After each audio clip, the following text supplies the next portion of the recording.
in their own civil war they had going on. I shouldn't say no one. 24 hours that there was a dissent cable from the State Department. Sure.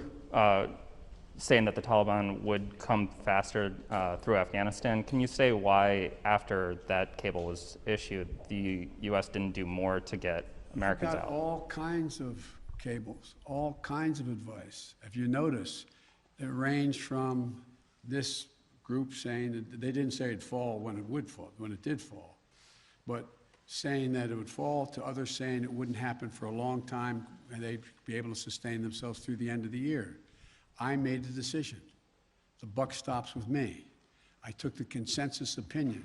The consensus opinion was that, in fact, it would not occur, if it occurred, until later in the year. So it was my decision. Now, my next is Stephanie Ramos, ABC. Thank you, Mr. President. 2 questions for you. The military has secured the airport, as you mentioned, but will you sign off on sending U.S. troops into Kabul to evacuate Americans who haven't been able to get to the airport safely? We have no indication that they haven't been able to get in Kabul through the airport. We've made an agreement with the Taliban thus far. They've allowed them to go through. It's in their interest for them to go through. So we know of no circumstance where American citizens are carrying an American passport are trying to get through to the airport. But we will do whatever needs to be done to see to it they get to the airport. And one more, Mr. President. Last month, my colleague Martha Raddatz interviewed Abdul, an interpreter who was on the front lines with U.S. forces in Afghanistan. Overnight, we received a photo of Taliban militants coming to the door of his home, literally hunting him down. Thankfully, he was able to escape, but he is obviously still in mortal danger. What would be your message to Abdul, his wife, and his 3 young daughters? We want you to be able to get to the airport. Contact us. We'll see whatever we can do to get you there. We've got to get you out. We are committed to deal with you, your wife, and your child, to get all 3 of you out of Afghanistan. That's the commitment. Thank you, sir. Meredith Lee of PBS NewsHour. You mentioned just now using every resource available for evacuations. Why haven't you ordered the military to expand the security perimeter around the Kabul airport? Do you have any plans to do so, given that will likely require more U.S. troops? And are you considering rescue operations to recover Americans and Afghan allies stuck behind Taliban checkpoints? The answer is yes to the last question. We're considering every opportunity and every means by which we could get folks to the airport.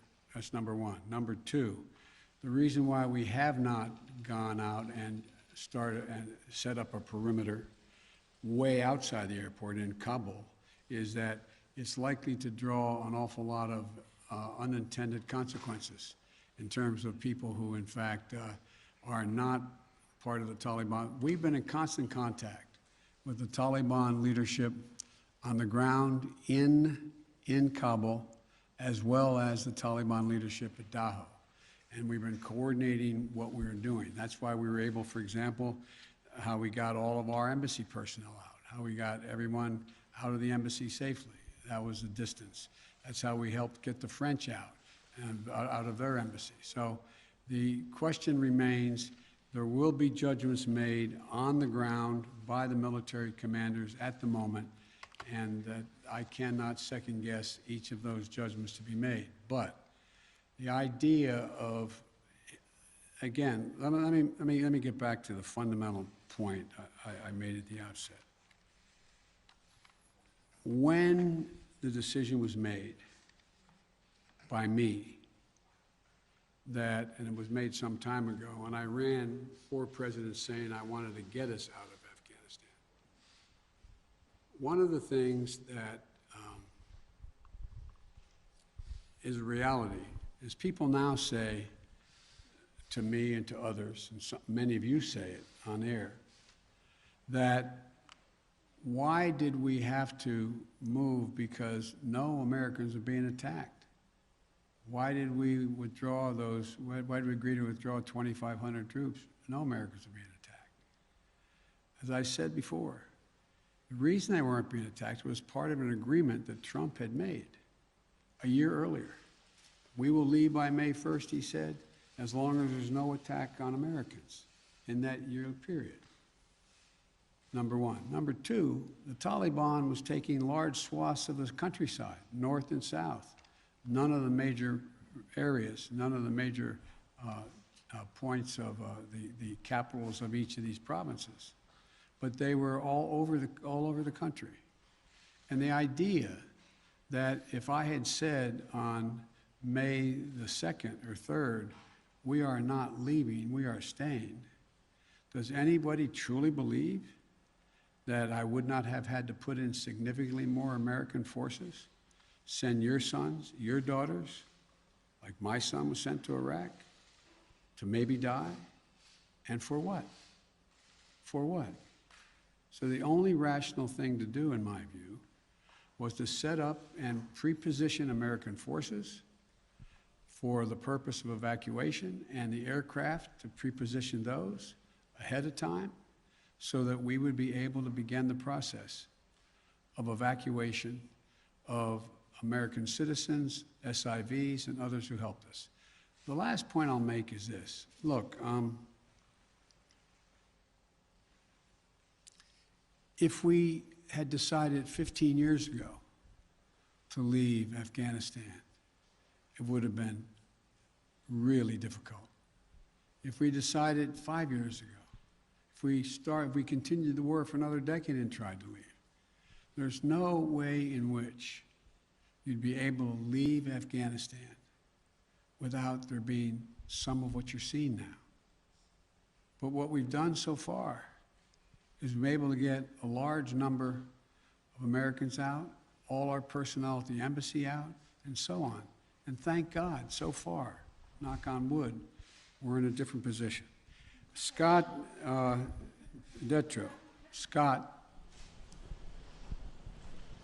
NPR. Thank you, Mr. President. I just want to follow up on something you said a moment ago. You said that there's no circumstances where American citizens cannot get to the airport.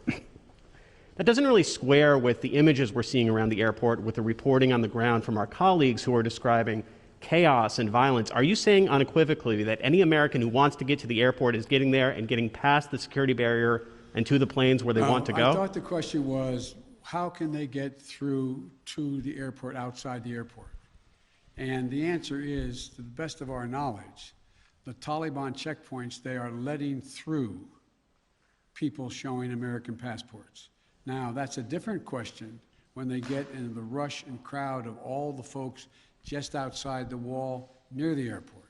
That's why we had to, I guess, was it yesterday or the day before, we went over the wall and brought in, how many?